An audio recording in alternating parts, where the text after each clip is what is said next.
So yun mga kailab, kung napapansin nyo mga kailab ay meron ako ditong palapa kung tawagin sa amin. At ngayong araw mga kailab ay idedemo ko sa inyo kung paano baga sulapirin niri o sulirapin kung tawagin dito din sa amin. So kung napapansin nyo mga kailab, 1, 2, 3, 4, 5. Bali 5 tumpok po yun mga kailab, kabuuan ay 30 peraso, 30 pieces.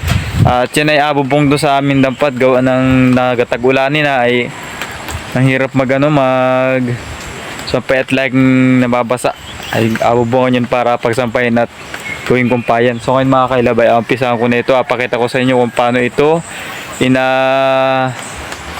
sulirap. Simulan na natin mga kailab. Unang step po na gagawin ninyo, pwede nyo pong itong itry kung para kayo makatipid sa pambubong. Kung kayo naging bubong na kayo bumili ng yero, kung wala kayo ng palapa, so ngayon unang step mga kailab ay alisin nyo po ito. Pakita mo niyo. Pero mga kailab, yan po, yan. Alisin nyo yun mga kailab para mabiyak natin, kasi ito po yung abiyak. Alisin nyo yun mga kailab para mabiyak natin. Alam niyo po ba mga kailab ay karamihan dito sa aming lugar ay ganito ang bubong ng bahay. Doon ang bukod sa mga katutid ay maganda po mga kailab at malamig. Lalo sa mga tag-init, malamig po itong gamitin mga kailab. Di po gaya ng yero na init. So next mga kailab ay ganito po ay hatagain lang po nito kung yun. Ayan. Pasawain. Iwan nyo po na. Pag na po ninyo, pwede na. Ayan. Pwede na po yan sulapirin mga kailab. So next naman po ay ating sulapirin yan. Wala. Nagdala na tayo. Okay. Nasimulan ko na po ang pagsusurilap. Huwagin din sa amin. Unang step mga kailab ay nabilang po kayo ng 4. Sa 2, 3, 4. At yung pang-4 ba ay abaliin nyo. Yan. Tapos yung natitirang ito, yung tatlong natitira ay ganyan nyo. Tapos bali, 2 po ang ligda. 1, 2, yung pangalawa pong abaliin nyo palagi. Ay mga kailab yan. Ganun lang salit-salitan lang po ang banat Yan. Tapos din babaw. Tanggalin yan. Ibabaw, ilalim. Wala mga kailab, pabalik-balik. Hindi lang po basta-basta sulirap. Ito na po yung sulirap na tawag pala. Yan po ay inalag po mga kailab para hindi matagtag. At pagka sulirap po nyo ng 4, 1, 2, 3, 4, 5 na pala. At saka nyo namang itong balian. Balian yung mga kailab ng ganyan. Tapos tusok nyo yun. Yun na po yung magiging silbing lock mga kailab. Hindi pa po yun ang lock. Meron pa po na tawag na lock. Hindi po mga kailab. Hindi po. Bali 2 po. 1, 2, 2 pusok. Then bali dito. Ito muna Baliin nyo po ito mga kailab. Tapos ganyan. Ganyan. Ito po yung natawag na lock ng mga kailab. Then yung binali nyo kanina mga kailab ito. Pakita mo yung ito. Abaliin nyo po pa ganyan. Tapos abaliin nyo ulit. And then ito mga kailab dito po, atusok nyo mga kailab. Yan Ayan. Tapos pagkatusok nyo mga kailab, mabali ulit kayo. Ayan mga kailab, lock na. Yan na po yung lock. Then continue na po kayo mag-continue, magsulirap. Ayan. Ganda na po mga kadali mga kailab. Kung kami po nga na mga bata pa mga elementary po ako yung mga kailab ay ito po ang karaniwan namin nagawa pag walang pasok, pag Sabado at Linggo, pag may nagpapasulira po nakuha namin at naupahan kami ng 2 piso isang ganito mga kailab. 2 piso isang ganito pag kami nagasulirap. At isa pa mga kailab ay ganito po. Ano ba mga kailab na kapag balik po kayo ng 2, sulirap po pa ganyan. Tapos pangalawa ulit, bali, sulirap. Kada dalawang balit sulrap mga kailab ay blakin nyo po. Tira po. Tapos sa ikaapat na tingting mga kailab, 1, 2, 3, 4. Saka ikaapat mong tingting ay baliin nyo. Pagkabali nyo mga kailab ay atusukin. Yun na po yung magiging sulmi mga kailab. Kahit ano kung gawin ko, hindi man nagatagtagan yun. Maganda po ang pagkalak nyo. Ako po ay ito, ilang taon pala ang wari. Mga grade 3 pa wari ako. Anong grade ba? Anong ilang taon ako? Mga 12 siguro. Po ako nakatutong mag-sulrap mga kailab. Kaya karaniwan po noon, yung mga panahon na elementary pa ako mga kailab. Yung po ang, ito po kasi ang karaniwang bubong dito sa aming lugar mga kailab. Iba po na ito yung malamig. Po gaya ng yero, mainit sa ano. Ito siguro yung nasira yung mga ano, buwanan o taon. Kasi mga kalabo. Tapos ang pagbanat po nito, pag abubong ng mga kalab, halimbawa natapos nyo na po pa ganyan. Pagkatapos nyo na po, bali ganyan po ang banat ng mga kalabay. May isang dangkal po ang ano yan, haba. Agwatan. Kapag patong-patungin po lahat yan, yan. Ano yan.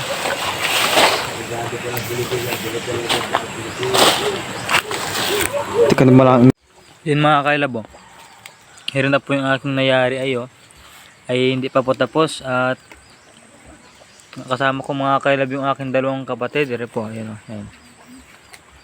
Dalawa kong babaeng kapatid ay apat pag-testing ko mga kailab kung marunong. Yung mga kailab, papakita ko po muna sa inyo yung bubong na yan. Ayun mga kailab yung bubong, yan. Bubong na sulirap. Ayun po, yan mga kailab, yan po yung natukoy ko sa inyo kapag patong-patungin yan. Yan. Yan po alagyan mga kailab to. Hindi pa tapos yun yung nagatag-ulan nila. So yun mga kailab, testingin na po ng aking kapatid. Yan dahil pa niyan mga kailab. 1, 2, 3, 4, 5. Apat na tumpok. Balabi po ni Papa 30 peraso. So yun mga kailab, simulan na niya. Ang pangalan niya po ay si Wenzel Nax naman. Yung mga kailab ay kailan din lang po natuto. Kaya mabagal pa magtrabaho yan. Mga next po mga kailab ay area. Eliza. Diyan po sa taas. Ayan. Sige. Ayan. Taas na. Sorry po po.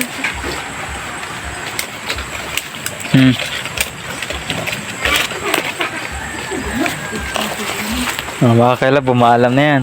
Kailan lang po natutuin. Gila ka na. Anong banat? Ikaw? Daw nga ni. Daw. Pumali mga kailab ang lak niya. Tagli. Tapos mga kailab, wag po kayong malak ng ganyan. Lagi po ang lak ay pag ano doon. Doon. Dyan. Doon po nyo ang lak yan. Okay lang, bali ang kanyang lak. Pero kailang pidin. Ayusan ang lak. Hindi pa tapos Iri bali ay. Ay sus ko po. Sutan din ay. Di pa pala maalam maigiri mga kailab. Kailan lang pa natuto yung mga yan. Testing natin ito mga kailab ay kung maalam. Ano ko po ng talbusan sa taas? Gi. Sabaw.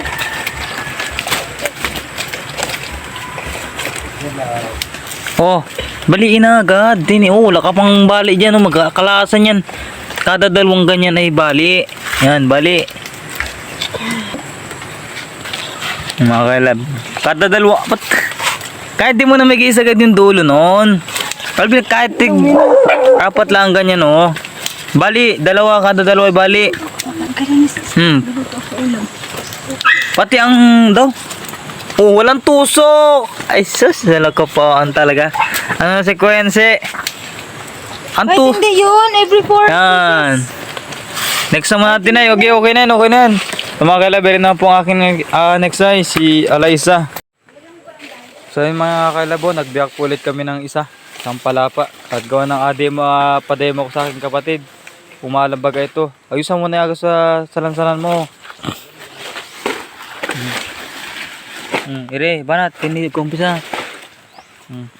Sige.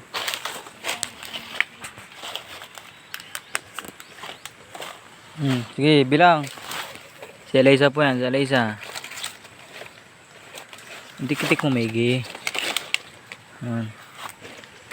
Pantay-pantay ang bali para hindi ka mahirapan.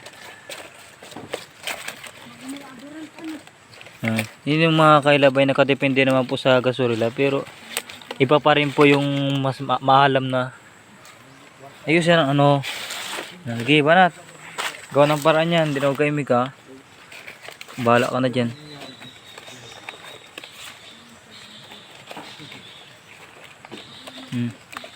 Kasi pwede mo nang baliin yan, oh. Balian na yan, pare ko. Lock. At sige, apat. Pang-apat, yan, pang-apat. Bali.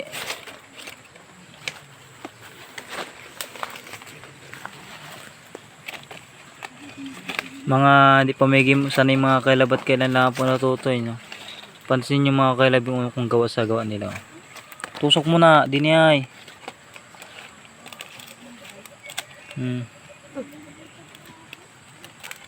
Bali ay. Ibabaw, ilalim. Tapos yung tinusok mo, baliin mo diniyay. Ay, tumusok ka din ayo. Sige, okay na yan. Ayan, pwede na yan. Tusukan mo din yun sa pang-apat. Mga kailab, di pa may maalam. Pero makakatuto din yan mga kailab. Mga kailab, pwede nyo pong itaray itong aking inapagawa na ito. Pagsusulirap kung tawagin sa amin. Ere mga kailab yung aking ginawa. Oh. Napakabilis mga kailab. Tingnan nyo mga kailab yung gawa ko.